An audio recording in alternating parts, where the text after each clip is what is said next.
Hello and welcome to the Publicly Challenged Podcast. I'm your host, Luke Oswald, and I hope you join me on my quest for knowledge to become a better public land hunter, angler, and forager. Stick with this and who knows, maybe we will learn something together.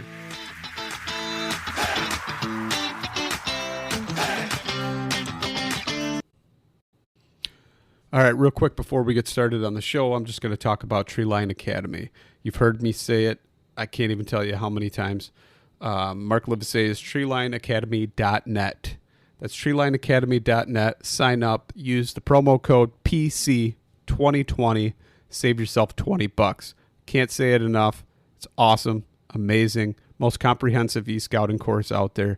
Check it out for yourself. Sign up. Use promo code PC2020. And now let's get to the show. Okay, so I'm sitting here and I am talking to Aaron Sheets. And Aaron, do you want to go ahead and introduce yourself for everybody listening?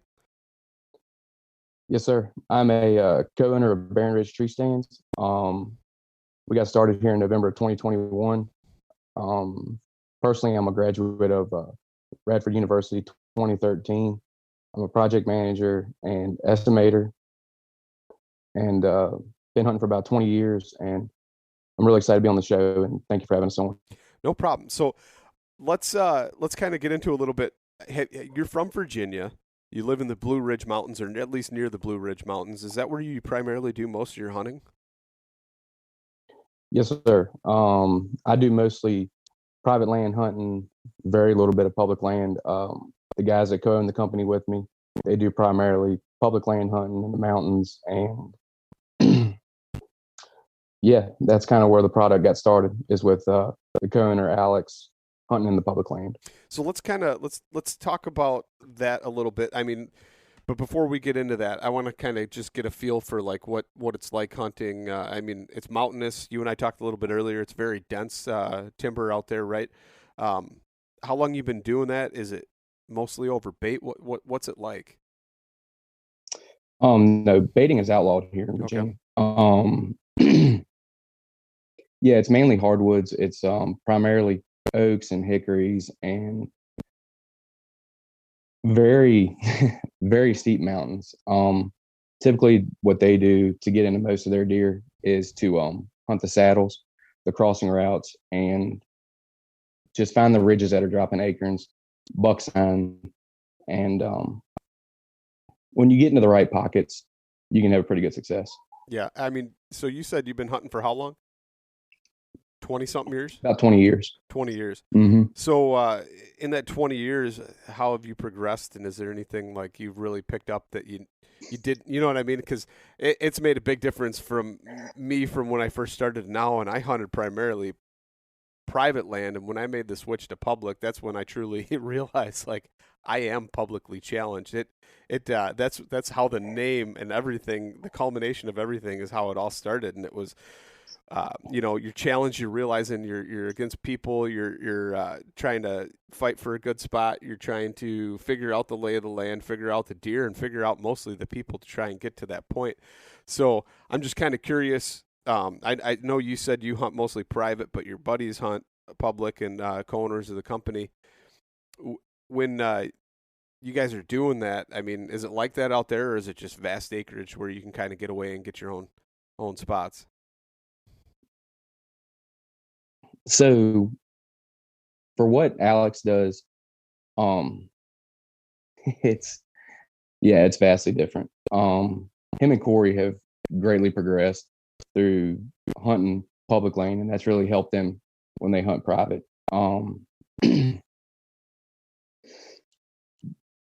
So I got started hunting with my dad. My dad hunted public land, and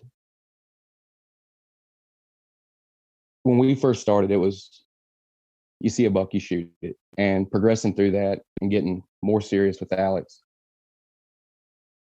it grew to trying to actually shoot something worthwhile. And that was a tough challenge for me because, growing up shooting 4 or 6 pointer, we was happy with it.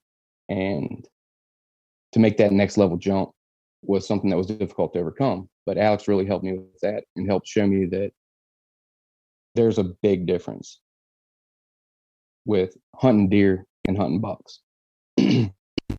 And when they go out to public land, you know, they still kind of carry that same mentality. Like, we're not just going to go after small bucks. We're going to try to find the biggest, the best. And that's just a different game altogether. And they do a great job with it. And they see a pile of stuff. As far as like hunting pressure goes, yeah,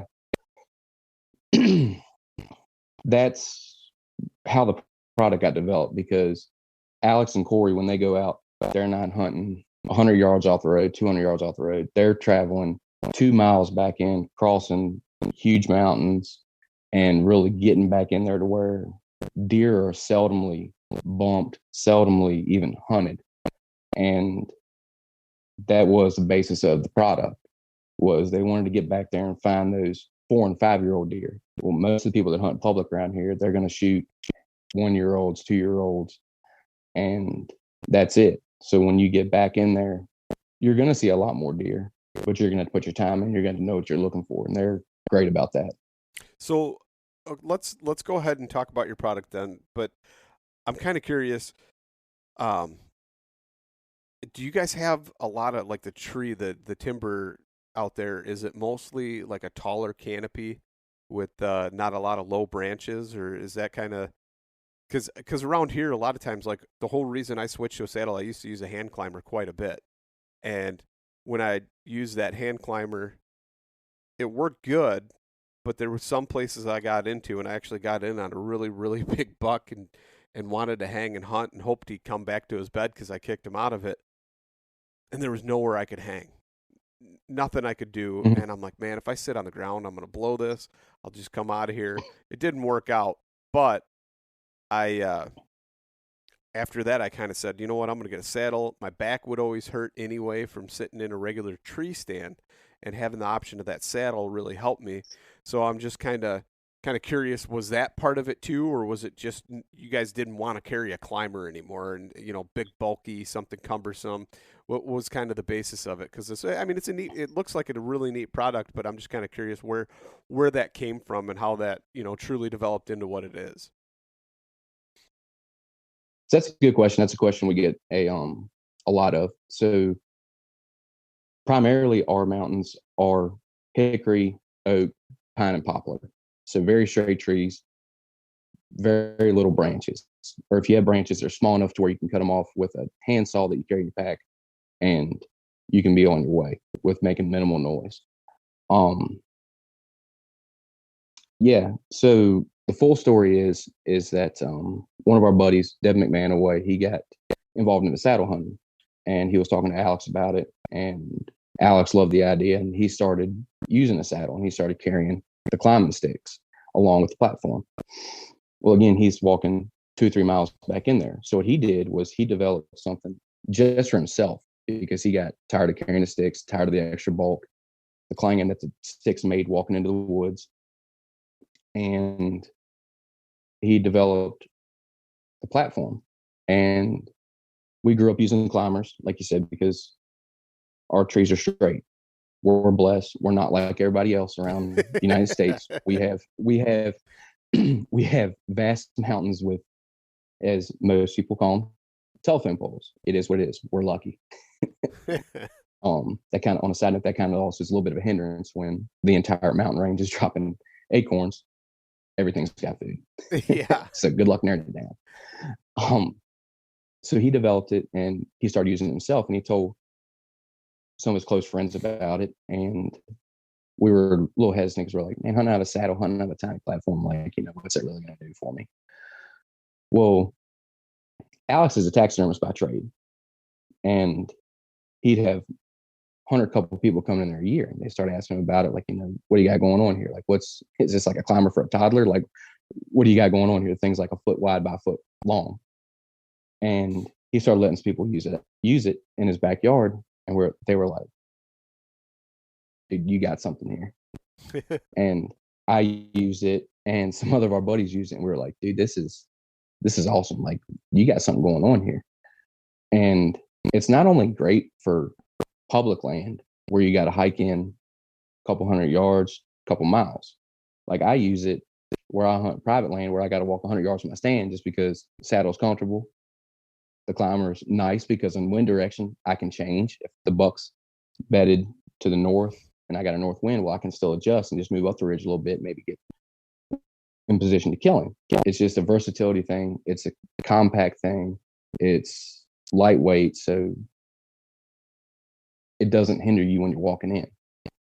And even setting up's like extremely easy with it. So it has a lot of benefits.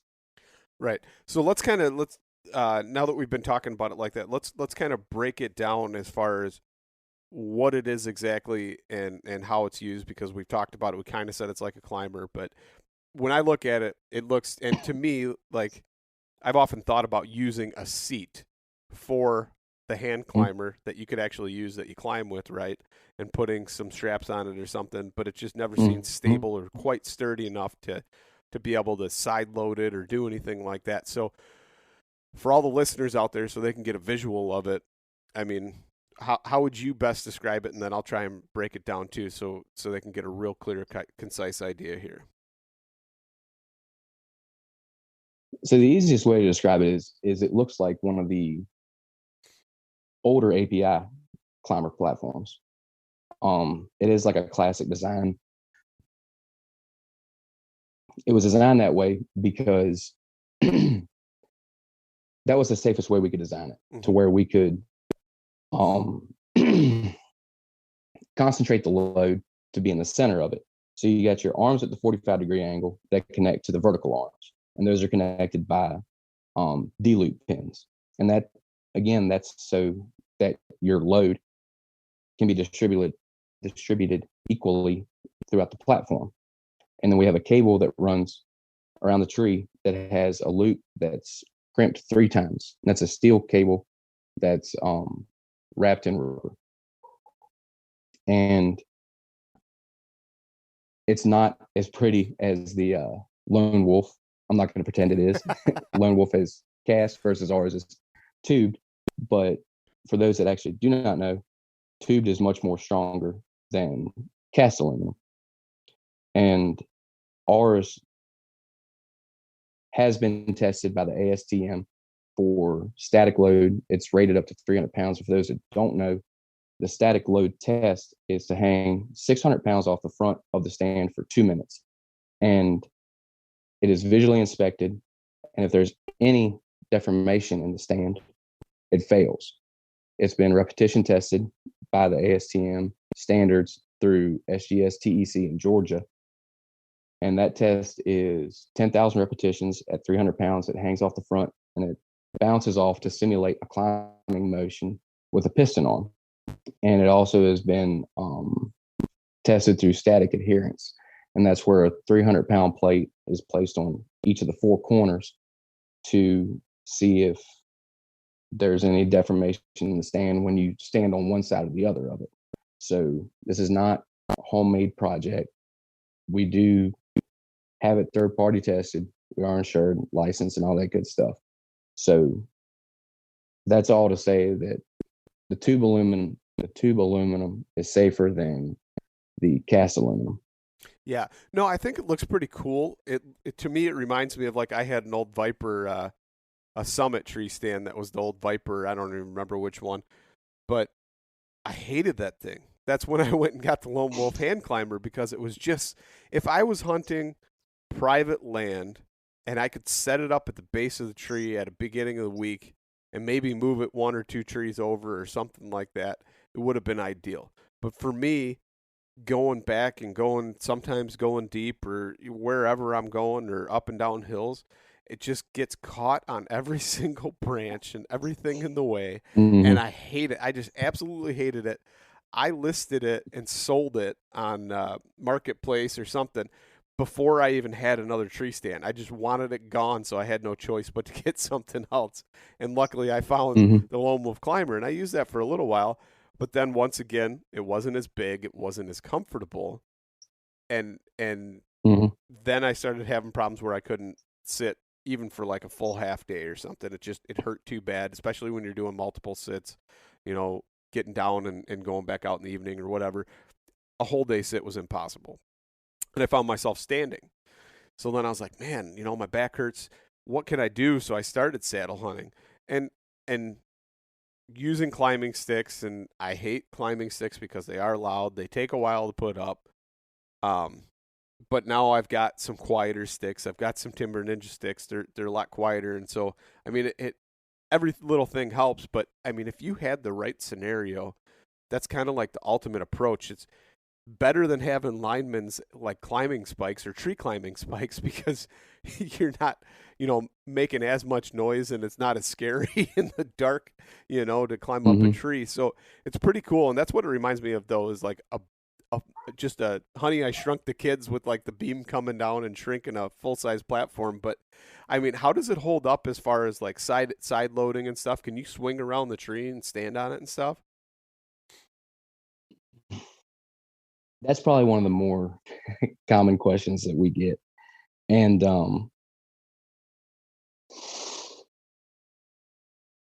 being the business owner and being insured, with our safety instructions, we say that you have to keep your weight centered in the tree stand, Okay. right? Um,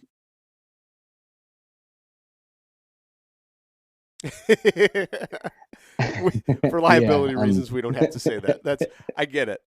I get where you're going with that when we don't have to say that. Um, but okay, so the full answer maybe the somebody full may answer have would done be it, but according to the specs and manufacturer specs and for insurance purposes, we're not going to say that you can do that. it's a good assessment. That's fair. Okay, that's a fair assessment. So, are you able Yep. to work your way around the tree with it? I mean, is it quiet enough to where you can do that without just to where you can pivot on the tree and like move around and then move your anchor? Is that kind of Absolutely. okay? And Hmm. so Absolutely. And a lot of that. Sorry. no, go ahead. Go ahead. You're saying in a lot of that. Yeah. A lot of it depends on the kind of tree you're climbing. So if you're in the south and you have some shaggier bark pines and stuff, it's just going to be predicated upon the kind of tree you use. If you do it on like an oak tree, yeah, you're going to be quiet, and it's a lot of it is the same as any other aspect of hunting. Like if you're one sticking or if you're using your sticks, it has a lot to do with your experience with it and how comfortable you are using it, and how much time you've invested into climbing with that system. If you're with a soft bark tree, yeah, it's going to be a little more quiet. If you're with an again an oak tree or hickory tree, yeah, you're gonna be pretty quiet with it. If you're on like a shaggy bark hickory or a shaggier pine, you're gonna make noise. A lot of it just depends on you as the climber, um, and your experience with it. But generally, what I found with it and hunting with it all season long here since October is it's very quiet. The lock nuts that we have on the bolts and the pins, the way we have them drilled, is we have it drilled as tightly as possible so that they don't make any noise. So if you're climbing with it and you're taking your time and you're being conscientious, you're going to be really quiet. Like you can sneak right up a tree. Yeah. So, I'm trying to think of like, how do you climb it with it then? Is it something that you use just your lineman's belt, or is it something that you use just like move your tether as you go along? I mean, kind of like a one stick type scenario. What would it be more similar to? Um, you're gonna use your tether as you go up. So you're gonna put your tether up about as high as you can, as high as you can reach, and you're gonna tighten your tether, and then you're just gonna lean back into your saddle and just place your non-climbing foot against the tree. You're not really gonna push off. You're just gonna just prop it, and then you're just gonna lift your foot up and then set it, and then you're gonna tighten your tether again. Then you're gonna lean back, put all your weight against your saddle, put your non-climbing foot up again, and then just lift your foot up. It's really a effortless climb.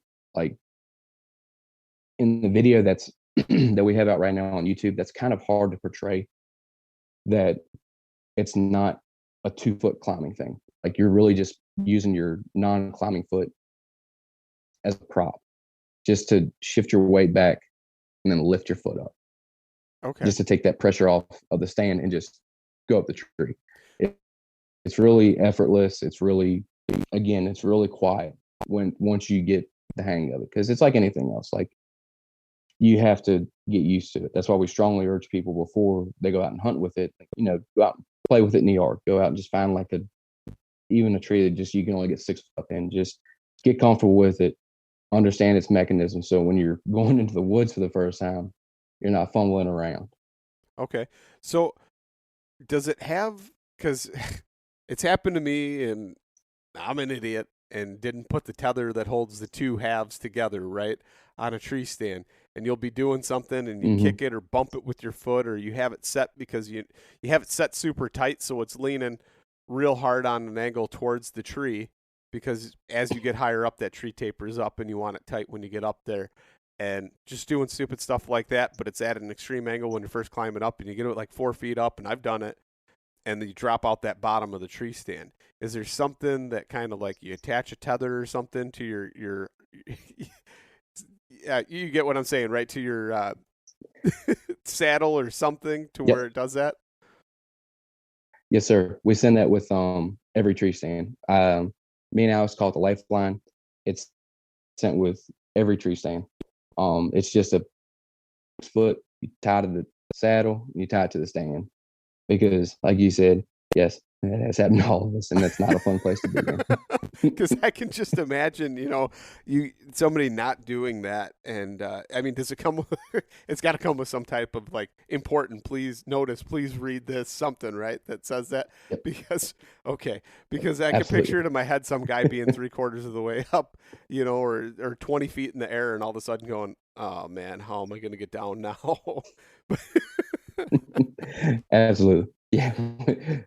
If you've hung out a climber long enough, you've been there, and it's not a good feeling. Yeah, so that's, I mean, there was a lot of things where I was like, man, I don't want to hunt out of climber anymore, but I think it seems pretty cool. Um, you talked about like how you guys tested it and stuff like that, but what kind of refinement and stuff did it go through the development phases before you got to where you are like now? Ooh. My favorite one was we started out with aluminum teeth. Oh, teeth on for grabbing the And tree for your, yeah. yeah, just because we wanted to emphasize the lightness of it. And that got literally 2 climbs until they all bent. And then Yeah. we were like, all right, we got to go with steel. Yeah. That and really just improvement with the straps. Just through trial and error. We started out with some plastic buckles on the straps, and through trying to tighten them too much, they broke. So we went to metal clamps on the straps and pin keepers for the pins. That was a fun one. We were way back in the national forest and lost a couple of the pins, so we were kind of left to just sit and bow hunt at the base of the tree. So that's been a couple of the fun trial and error ones. So, I mean, do you have something now that attaches the pins so they stay on it, or you got to like, Mm-hmm. or do you just buy extra pins just in case? How's that work? Well, we do offer on the website extra pins, but no, Josh came up with a pin keeper system, which is a very, very, very thin cable that goes through each one of the pins and attaches to the tree or to the tree stand. So that doesn't happen. So if you do drop your pins, they'll be still attached to your tree stand. That's good. And you were talking about there's a video on YouTube that describes on how to go about climbing and stuff. I mean, is there like more information out there than like more videos than just one, or is it so far just one that somebody's done? Perfect. I get to give a shout out to my buddy Tyler Weaver. So our good buddy Tyler Weaver, who films for The Give and Right, a couple weekends ago, he did a really good video with me and the guys, and that really showcases in much, much, much better quality how to climb with a stand and how to set up the stand. That video is in production currently. The one that we have on YouTube was just shot off an iPhone. We're not a big company with big investors. This is something that each one of us does after we get off work and on weekends. And, we have just as much time invested each week, if not more, into the stands than we do our day jobs. But the video that he has is currently in production. Once he gets back from whatever Midwest state he's in right now, he's going to edit it and put it together and put it out there. And I'll have it posted on our Facebook page, which is just Barren Ridge Tree Stands. And I'll have it on our Instagram page as well, which is also just Barren Ridge Tree Stands.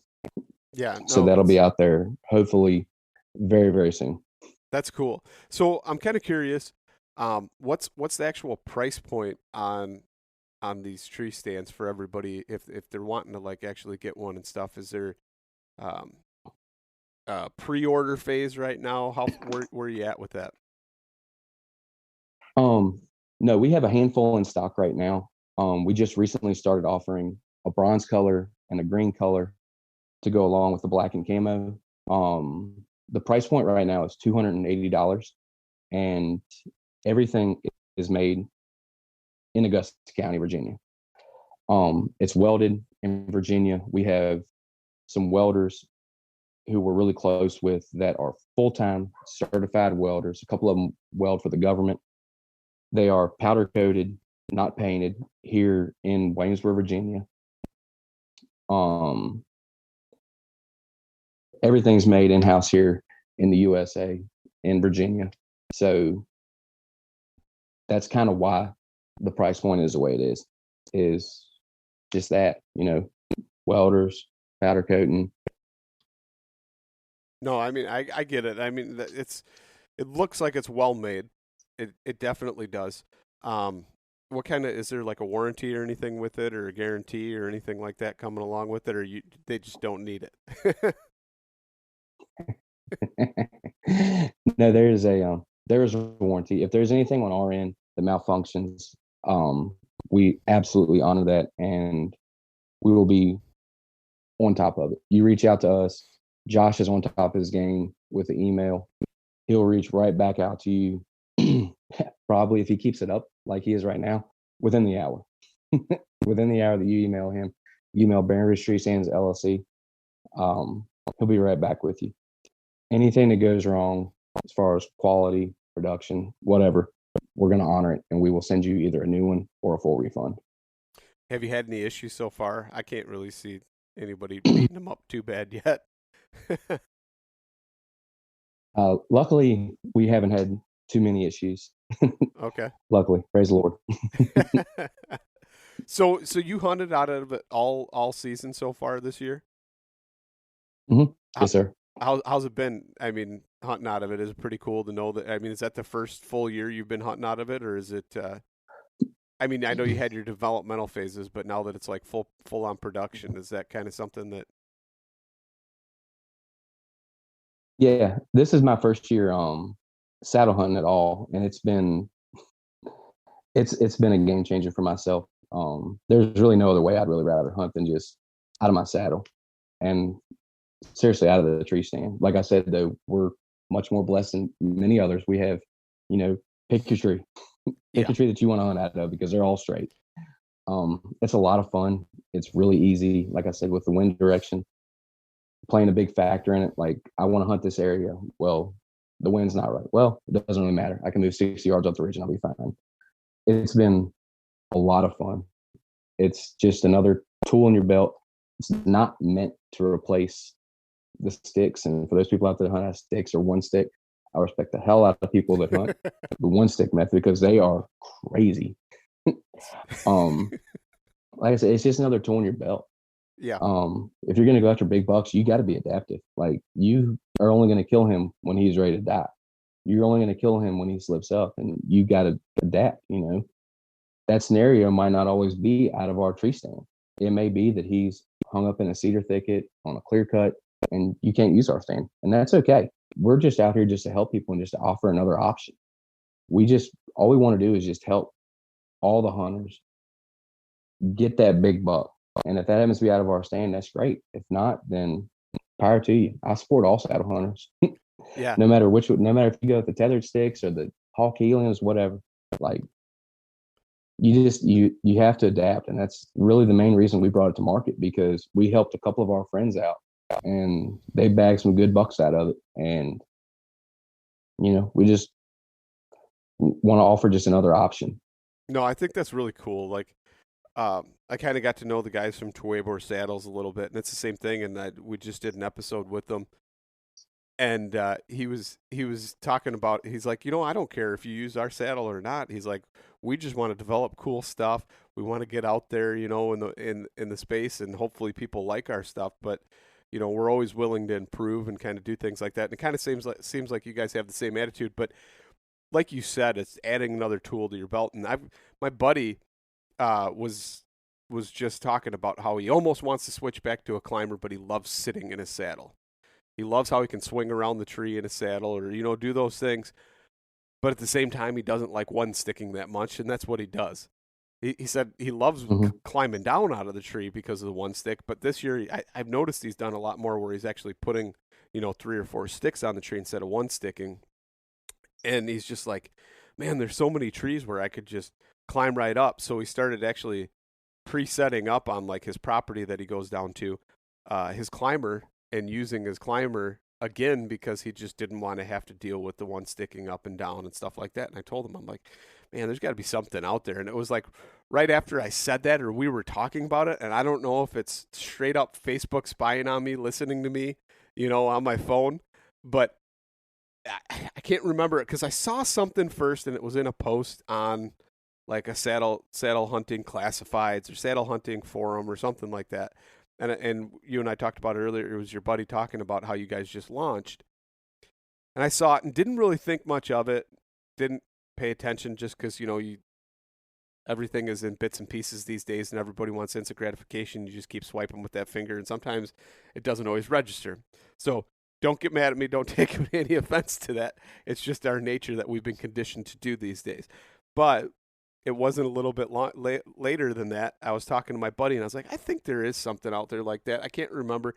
We started talking about it, and sure enough, I think it was an ad or something that popped up. Are you guys doing advertising? I am. I'm paying for both Facebook and Instagram. I've dropped a little bit of personal money in just because I just want to spread the brand and just get people talking about it. Good, bad, or indifferent. That's funny. Big Brother's always listening. Don't ever forget that. They are spying on you. And sure enough, it popped up, and I was like, oh man, I need to check this out. And it was really neat. So I'm like, I got to talk to these guys. I got to find out more. I got to know what's going on with this product, and then I'm going to tell my buddy about it, and I bet you he's probably going to get one for sure because it's something that's right in that avenue of to where he still wants to do certain things but wants to be out of the saddle. Me, I don't know necessarily. Like, I have applications that I think it would be pretty good in, but at the same time, a lot of the stuff I hunt, I don't. But I think it's a really, really cool product, and I'm kind of excited to see how far it takes it because it definitely is something that's new to the industry. It's something that's maybe not necessarily new to the industry, right? But it's repurposed, it's redesigned for an entirely different application, which is pretty cool. And it's neat to see how open of a space it is for ideas for saddle hunting, and the possibilities are just endless. And it's so cool to see something just all of a sudden, come from thought to prototype to trial and error and getting out there, and all of a sudden now it's a product that's available, it's out on the market, and I really like that. And I think it's pretty cool that you guys are doing that, and I appreciate you coming on and talking about it today. And if everybody wants to find your product, where do they go to buy it? Where do they go to see your videos? And where do they go to get a hold of you if they got any questions and all that good stuff? So all our contact info is available on barrenridgetreestands.com. You can find us on Facebook. We have a Facebook page just called Barren Ridge Tree Stands. You can find me. I'm Aaron Sheets on Facebook. I'm the hick in a Virginia Tech hat holding a 9-pointer. You find us on Instagram at Barren Ridge Tree Stands. Please feel free to reach out, man. This has just been an absolute dream come true. Like everybody out there on Facebook that's been posting, commenting, good, bad, and different. I've read them all. The constructive criticism, we have been listening to you. We see your comments, and we are talking about them endlessly on ways to improve. We're not going to be a one-trick pony. We're going to adapt and develop something else, hopefully within the next year or two. Again, just thank you all for commenting on it. And Luke, thank you very much for having me on. Yeah, no problem. Thank you for coming on and talking to me and coming out. You guys came out with a cool product, and I'm excited to see it in production, and further down the road and see where it takes you. So that's really cool. I appreciate it. Yes, sir. Thank you.